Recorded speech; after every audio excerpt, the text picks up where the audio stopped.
Josh James is a hardcore hunter from the backwoods of New Zealand. I reckon my favourite weapon would have to be the longbow. There's heat to stay if you know how to get it. Matt Tebbutt is a British chef who loves foraging for wild food. Wild ingredients are everything to me. Now the hunter and the chef have come together with one aim: to survive in the wildest places on Earth. That's amazing. Well done, man. And prove they can still eat like kings. Oh, mate. They'll forage and hunt for everything they need to stay alive. Wow, look at that. And to really test themselves, they're taking only basic kit. This is about me pitting my wits against nature. Damn it. Out here, God, you appreciate it. Every mouthful.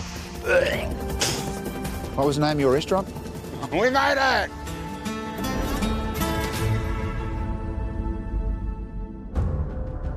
Copper Canyon, northern Mexico. This mountainous region of the western Sierra Madre is one of the most spectacular natural landscapes in the world, but also one of the harshest.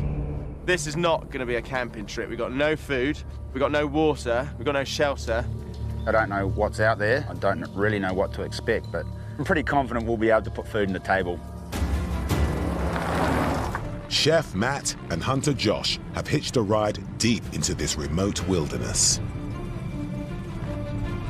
Oh, no, on the rock, on the rock, on the rock. Oh, the squirrel. This is nature's larder, mate. It's an amazing place. They'll be surviving alone for 7 days, and they're determined to make great food out of what nature has to offer. These hills are home to dozens of species of edible plants and animals. Cacti and wild fruits can be foraged and cooked if you know where to look.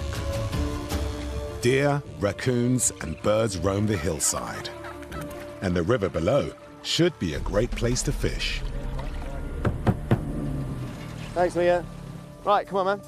Oh, cheers, Manuel. Gracias. See you in 7 days.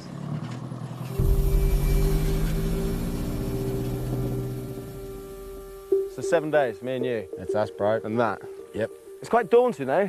I'm pretty excited, You actually. are, yeah? I saw 2 turkeys on the drive up here, Right. so I'm quietly confident we'll be able to have some roast turkey tonight. If you can get a turkey, I'll do it really, really nicely. There's lots of little wild chilies around, there's oregano, there's all kinds of cool stuff. But I guess we should get it done, eh? Come on, man. Let's go. You lead the way. To survive out here, their first priority is water.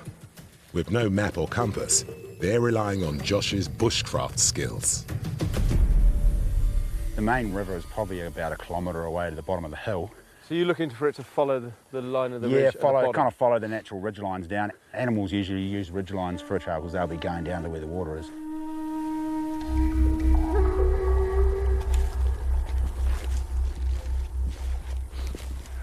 We're going to be drinking a ton of water because of this heat, so it's going to be a constant battle.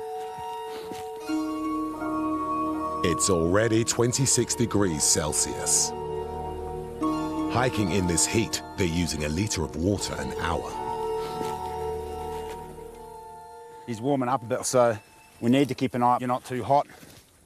Just take it easy. If I'm going too fast, just let me know and I'll slow down and vice versa. All right, man.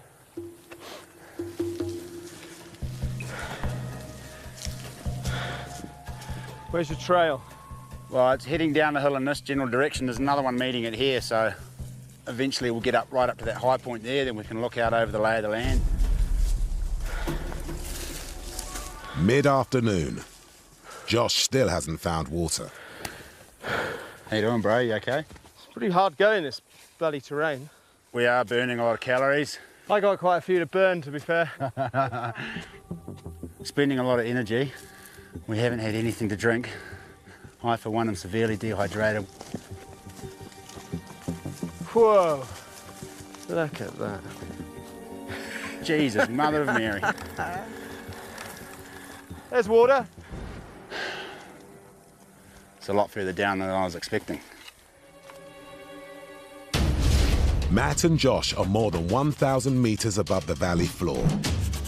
There's a maze of hidden ravines, sheer cliffs, and thick woodland between them and the river. That water's a long way down. We're not going to make that tonight. If they can't get down to the river today, they need to find water up here urgently.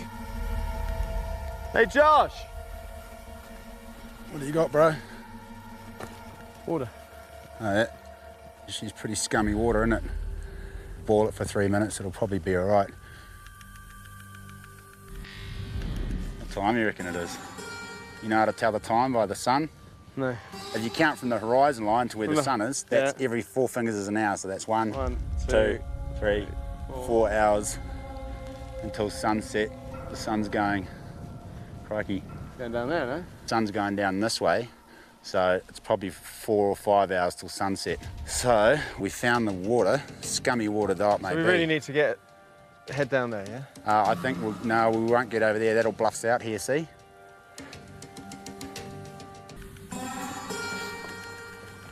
Pretty steep down here. It's easier going up than it is going down.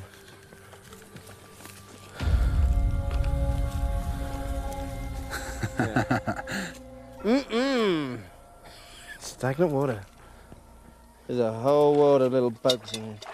This stuff's fairly clear. There's no weed in it. There's nothing dead in it. There's a few things swimming in it. We'll be right. We can eat those. The soup. We need lots of this dry stuff on there, bro, to keep it going.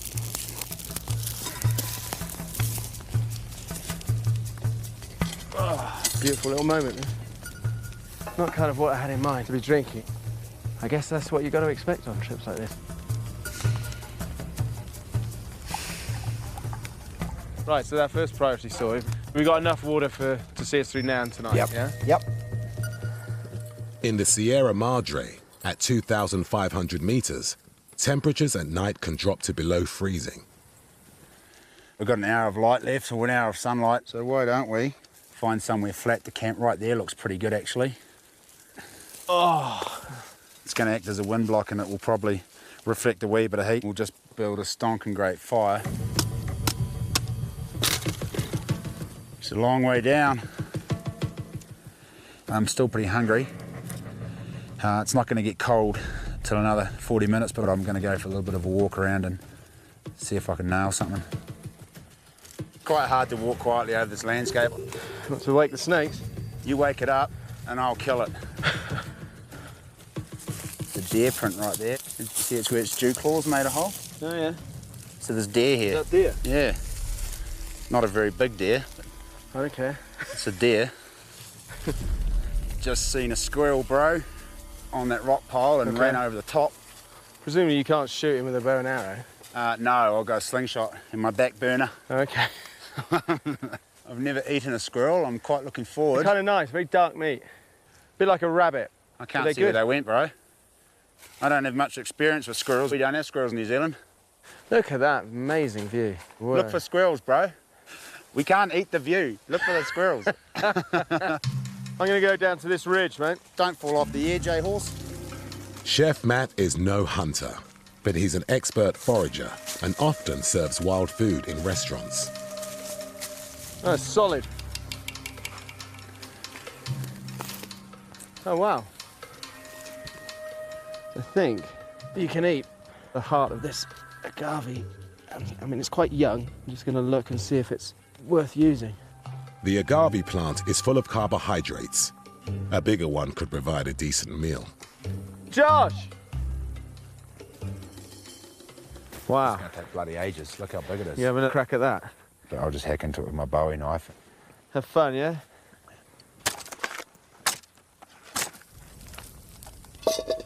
It's been 8 hours since breakfast, so there's a lot riding on Matt's cooking. I'm pretty sure you can eat all this white stuff. Not dissimilar to an artichoke. So I'm just going to boil it in a pan. Agave needs to be well cooked to break down crystalline chemicals that can make you sick. Coming right? Try it. It's an acquired taste. You know what? Yeah, that's really bitter. Yeah, it's still a little bit bitter, just a tinge of bitterness in there. Ooh, it's also spiky. No, I'm not eating it. That set my mouth on fire. Did it? Yeah. Oh, Bitterness and burning in the mouth indicates that the agave isn't safe to eat. Didn't stay in there for, what, 10 seconds? That was a good effort. oh. What was the name of your restaurant?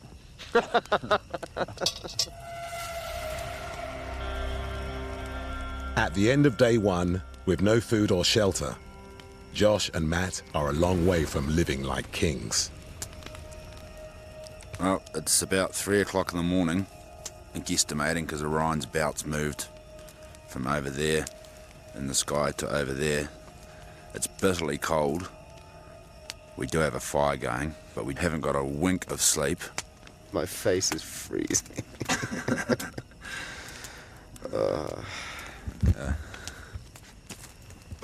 We may have bitten off more than we can chew here. It was a long night. It was a really long night. Kiwi hunter Josh and British chef Matt have survived one night in Mexico's remote Copper Canyon. They are determined to prove that they can thrive in the wild with just the basics. But so far, they've caught nothing. Well, that was very cold. I've got a pounding headache. I'm feeling a bit sick. Oh, there was a sound. The only food they found made Josh violently sick. It's going to take a whole day to get down to that valley. We might not even be able to get to the valley because of all these cliffs and bluffs. You don't look like you got the energy for it. I'm shot, hey, I'm knackered. Matt and Josh are on an exposed plateau above the canyon. Their goal is prime hunting ground in the valley below. But it's a long way down. We're up here. At the moment, it seems sparse on what we can live off. But down there, that's where a lot of the good stuff's going to be. But how long is that going to take?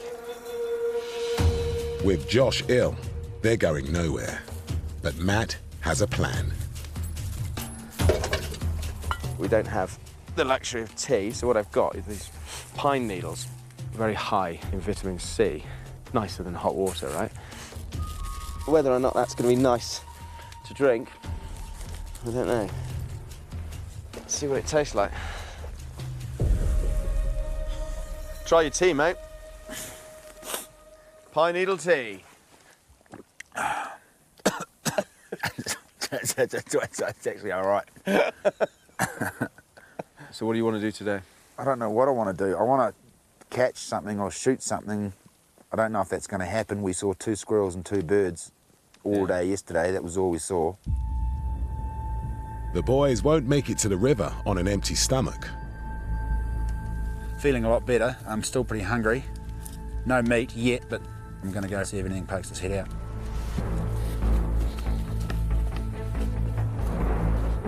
Just had a squirrel in this little copse of trees here. It's pretty unconcerned at the moment. If we can sneak around down the side, maybe we can get a rock away.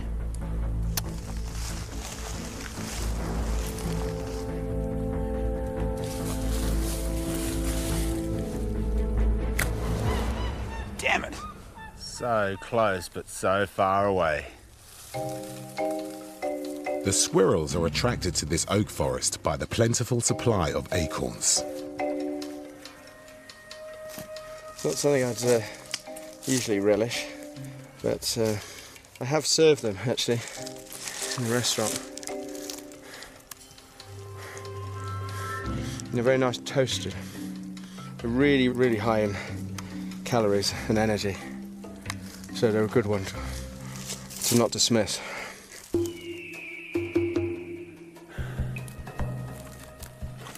Nothing? Really? Saw a couple of squirrels, but Do you really not got anything? no, saw a whole bunch of pigeons, but they just came through really quick, didn't stop. Keep going. Hiking in the mountains and keeping warm on a cold night, their bodies have burned over 5,000 calories each. I'm bloody starving. Are you hungry? Yeah, I am hungry now, yep. I still feel a bit nauseous. Long way to go yet. Horse. Up here, it seems to be devoid of pretty much anything. Our last sort of great hope, as it were, are acorns. We need this to work. They're not very big, are they? They're tiny. This is going to take ages. Oh my God. Maybe they could make them a bit smaller. This really does feel rather desperate.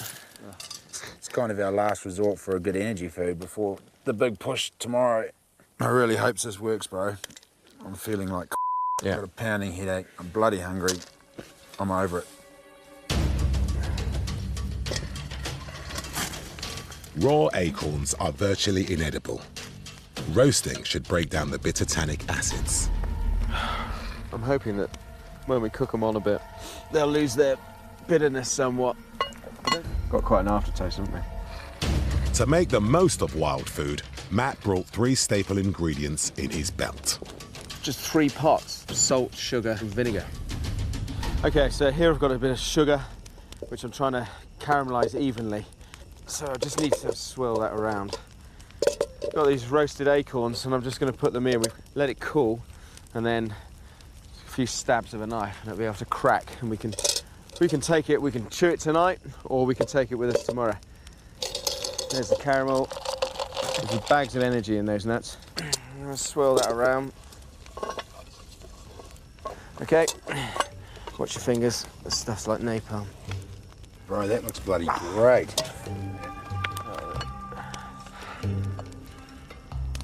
Want to try it? Yeah, I'll give her a nudge.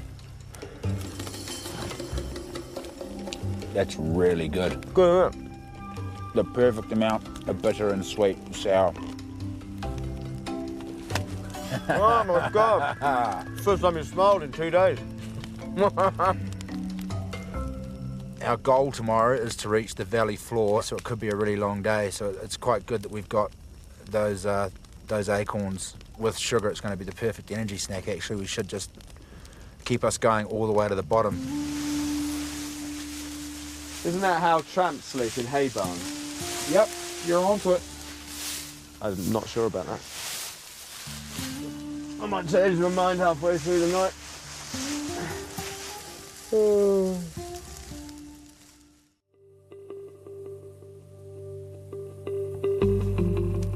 Matt's decided to drag his out of bed. He's still awfully chip. I don't know how he does it, but we've decided to make some coffee for breakfast because water just didn't quite cut it. So we all watered up and decided hot water, why not make it delicious? Okay, there's our acorns. We roast them off, get them nice and toasty, and hopefully that's going to give our boiled water a bit of flavour.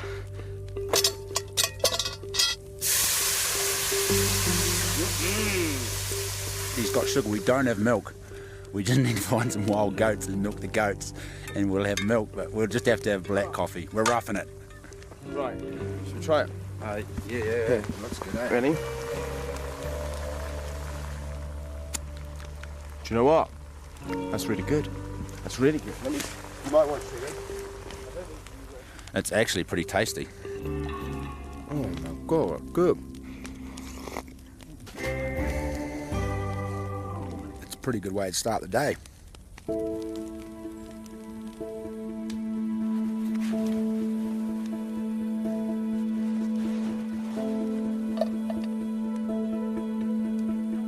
You ready? Feeling good? Yep. I'm ready to go. Time to set off to the valley.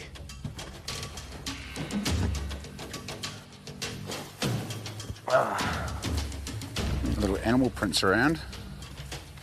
We seem to be going downhill into a gully. So what, we just carry on walking on this water course? No, hold it. I'm not really keen to get off the game trail. But that's going uphill. That is going uphill, but I reckon if we followed this water course down, we're just going to run into a cliff. I think we go there. If there's a game trail, stay on the game trail. Ready? Yeah, this way.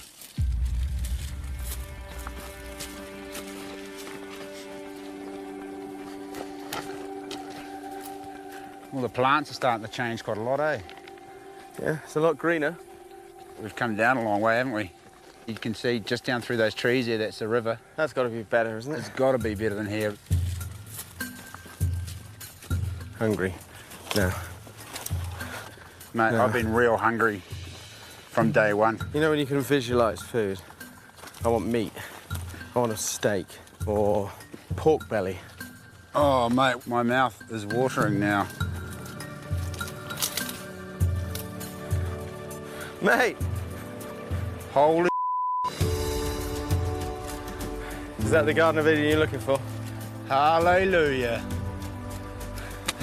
Happy? Broseph, we made it. Let's just charge on down there. It's beautiful. After days with only acorns to eat, Josh and Matt's dream of living like kings in the wild is finally within their grasp. Look at that, bro, there's fish in there. Josh has got his own fishing line, but he's using bushcraft to make a rod. Is there an art to this fishing business, or is it just a stick? Have you ever been fishing before? Yeah, but I went fishing with a proper rod that I bought from a shop. What do you mean? This is a proper rod. This is the original gangster, bro. All we're going to do is sneak in behind the fish, and then we're going to flick our line with just in front of the fish, and let it float down over the fish. When the fish comes up and grabs it, count to 2. 1, 2. Very important to count to 2. It's key, because you've got to give the fish time to grab it and then take it into his mouth. So we're not just going to put it in and leave it? No, this is fly fishing, bro. This is the original fly fishing. With nothing to make a fly, Josh needs to find live bait. There's heaps of crickets on the beach. We just need to turn rocks over. Just watch out for scorpions and snakes and bitey spiders. And spiders will probably work too, so if you get a spider, grab it. Really?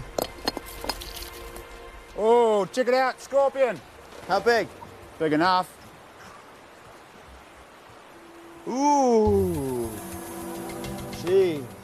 If you chop his stinger off, he's no longer poisonous. Ah. Look at him, he's trying to sting me.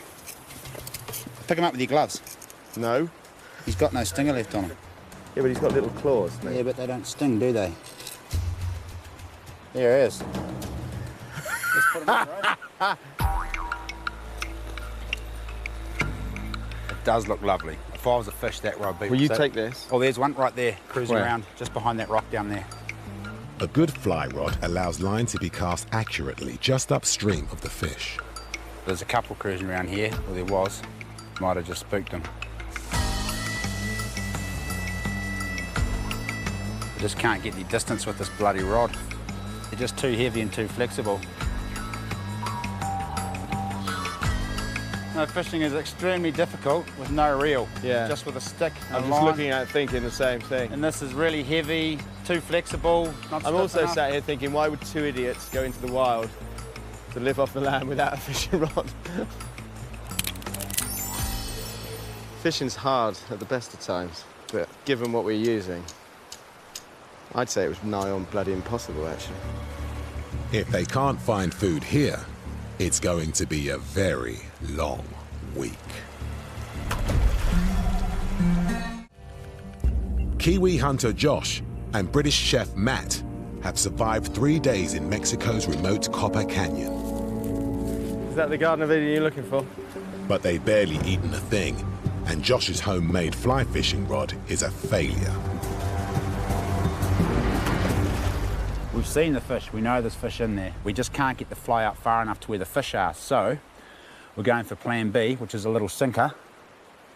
And then I'm going to put this on the end of the line, put a hook on, about maybe 3 feet above it, and hopefully the fish won't see the sinker and we'll have one.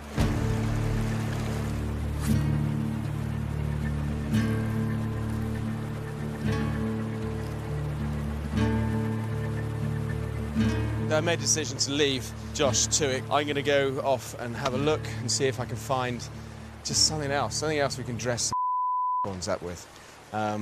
Because if he doesn't come back with fish, that's what we're eating.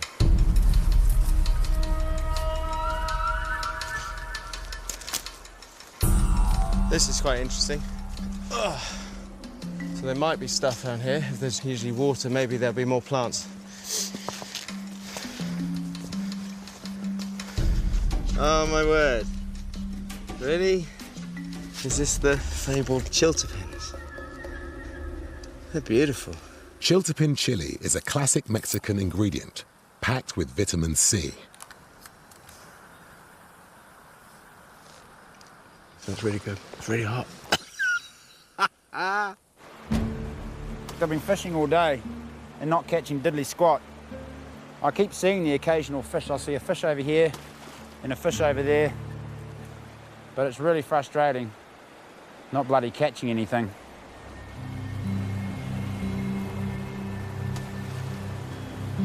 Highly possible now that it's getting a bit darker, there's a bit of cloud cover, that the fish are starting to feed.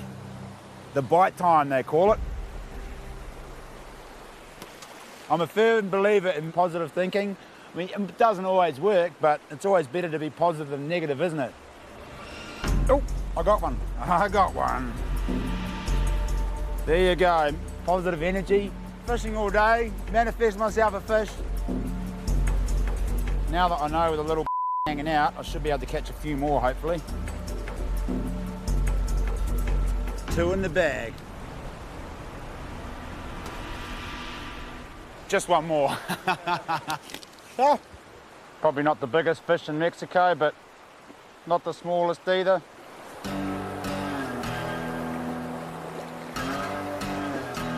How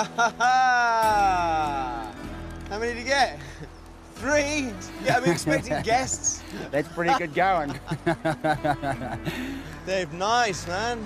Not the biggest fish I've ever caught. Don't knock it. Don't knock it. They're not acorns. Holy got some chili. You're gonna have enough of the fish if I try one? Yeah, let's try one. They're really good. These are little boys, right? It kind of stimulates the taste buds, gets you going, man. Whew. Chili's got some flavour. This will be the first proper meal the boys have eaten in 3 days. These fish look good. They're a lot like sardines. I'm just gonna open them up, leave them on the bone. Oh my word. Let's take that roe. That's a bit of a bonus. With night falling, Josh goes to check on his baited lines. We've got one more fish to add to the pot. I set up the sink line and I didn't really expect the fish to be on it, but pretty stoked. That's 4 fish now, that's 2 fish each. With these fresh wild ingredients to cook, Matt comes into his own. Gonna make a nice little sweet and sour chili thing to go with the fish. It's gonna be bloody amazing. To help fill the boys up, yet another helping of acorns. Okay, so I'm just trying to crush these, and they're really hard.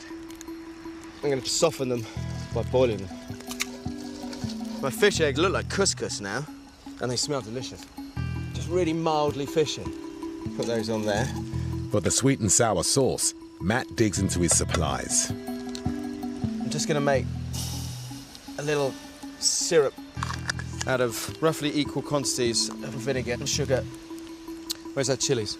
I'm just going to smash those between my fingers, and I'm just going to let that infuse. You can see how the fish started to open up. When they start to flex and bend, it means they're very, very fresh. So there's our fish. Dinner's up, mate. Go on, help yourself. Is that just the roe? Yeah. It's like fish rice risotto or something. Isn't it? Yeah, fishy couscous.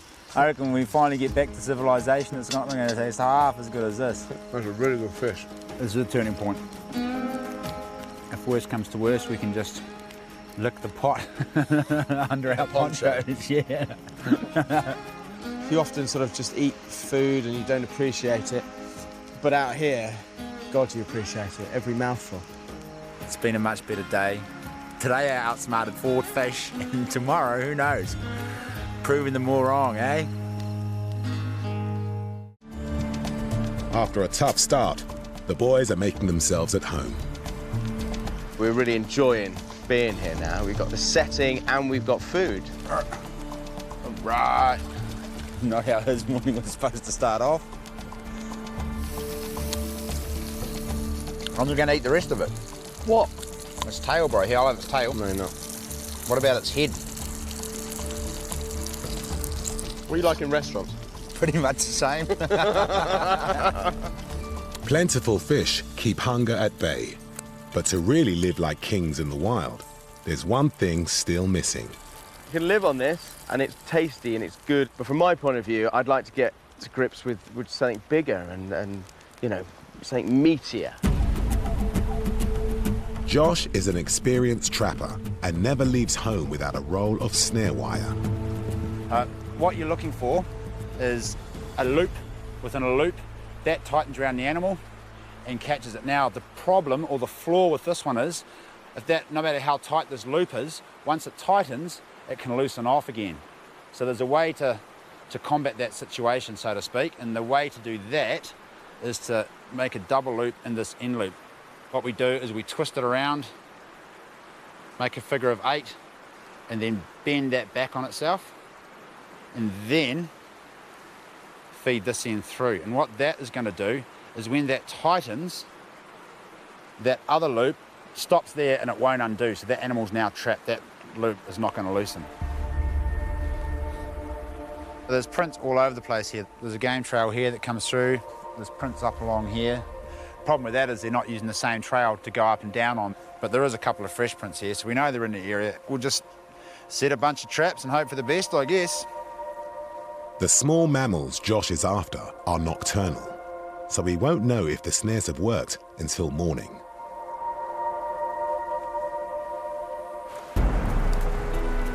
Rain in the valley gives the boys a harsh wake-up call. You awake yet? I was kind of hoping I could just keep sleeping so I didn't have to get up and eat acorns for breakfast. I can't do acorns this morning. I'd really like a cup of tea. Oh, it's so bright out. Once the clouds lift, it's time for Josh to check his snares. How disappointing. This one hasn't been touched at all. Wow. Got one.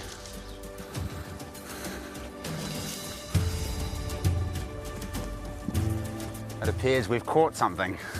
They're bloody heavy. It's my first raccoon. I'm genuinely stoked about that. He's an angry looking little. On the way back to camp, Josh makes another find. I've just spied a chili plant. I might just chop the whole bush off, I think, and take that back. I didn't bring my big knife because this little knife is so awesome.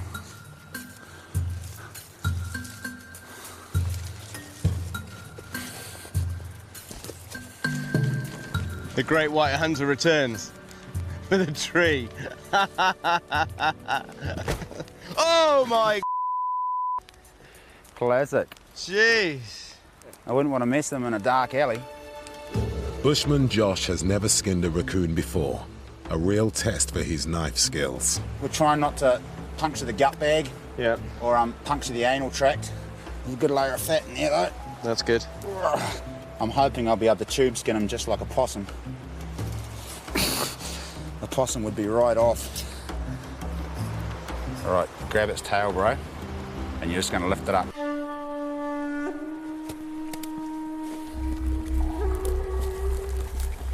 Raccoons are common in this canyon, but for Josh, every kill deserves his respect. This is a traditional Māori thing to do from New Zealand. We hang its entrails and it's the bits we're not eating up in the tree. We are thankful that it gave its life so that we could eat. And here goes. It's time for Chef Matt to do the meat justice. Now for the main event. So this, to me, it looks like a really big wild rabbit. It's got skinny shoulders. It's quite lean along the ribs. This has got a lot of fat on it, which is good. The whiter the fat, the younger the animal. There's a lot of meat up here in the neck as well. So we're going to use all that. So, best as I can, I'm going to cut through the shoulders here. The meat is really tough to get through, so this is going to need long, slow cooking. Obviously, I cook a lot of game. We've got a lot of game in Wales where I live. It all gets quite elaborate, but it's not a far cry from this. You get a very fresh, great ingredient, and then treat it very sympathetically with a few things that are in season. Now here, these little wild Mexican chilies are just delicious. Okay, stoke up the fire and look at it again in about 2 hours. And in the meantime, I can go for a well-deserved swim.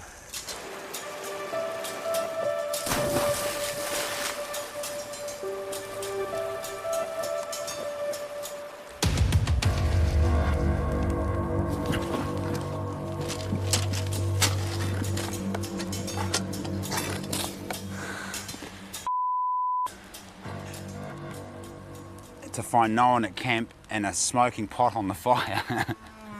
Burning my bloody raccoon, which I'm not happy about. A lot of wasted meat in there.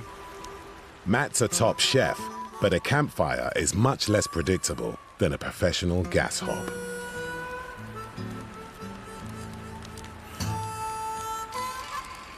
Where's the fire? Have you checked it? Is it,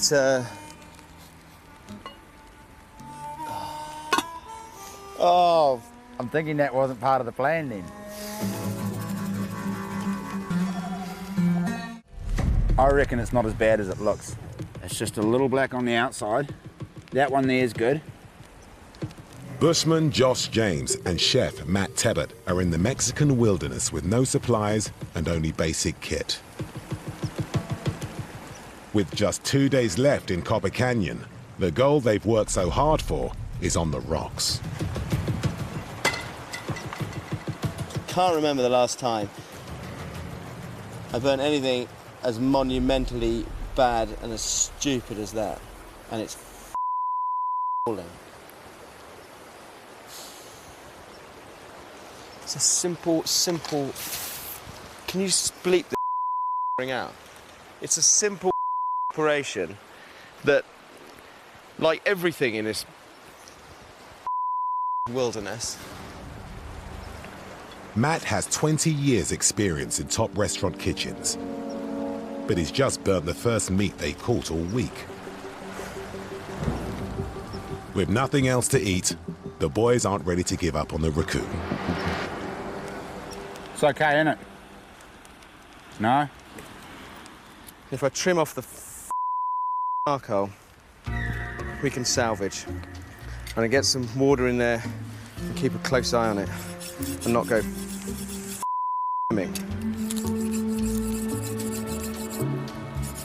maybe we'll have something usable. No? Yeah, nah? I have faith in you, Matt.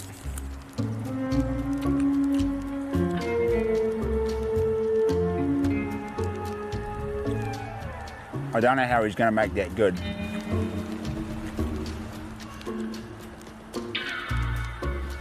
Just making the toothpick to get that delicious raccoon out of my teeth. It's jammed in there. I think Matt's going to need a hug later on. It's only one thing for it. I'm just going to have to go out and shoot something else from the cook, I think.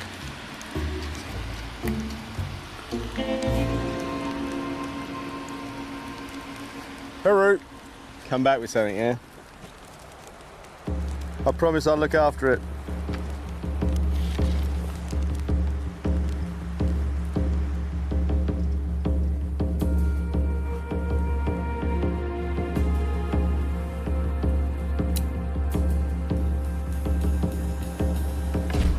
This one right here. Can you see it? It's about 8 meters over the top. It's looking that way. So if you come up to where I am, you should be able to see it.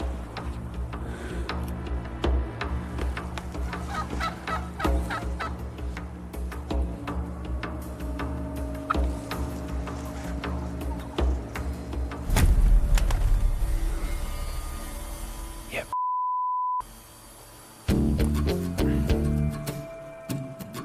Wow, that's the first turkey I've shot with a bow and arrow. Oh, hey, bro. Oh my God! Don't throw that at me. Nice one. Holy he's beautiful.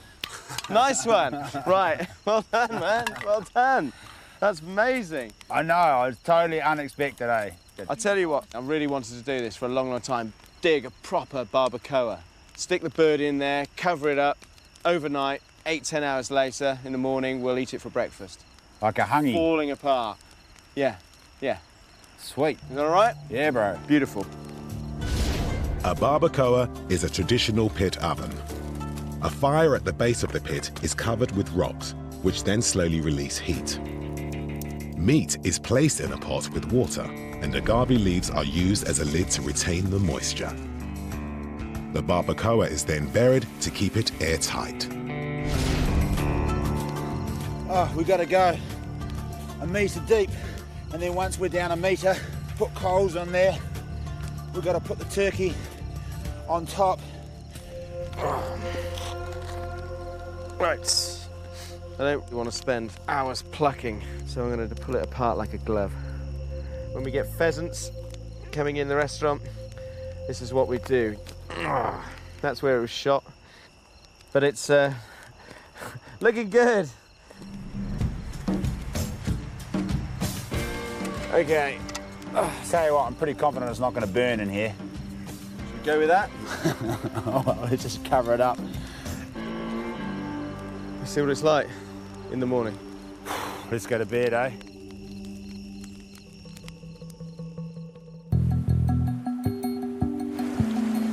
This morning, we were going to rip it open at the crack of dawn, but we thought we'd better wait just a little bit more just to make sure it was done.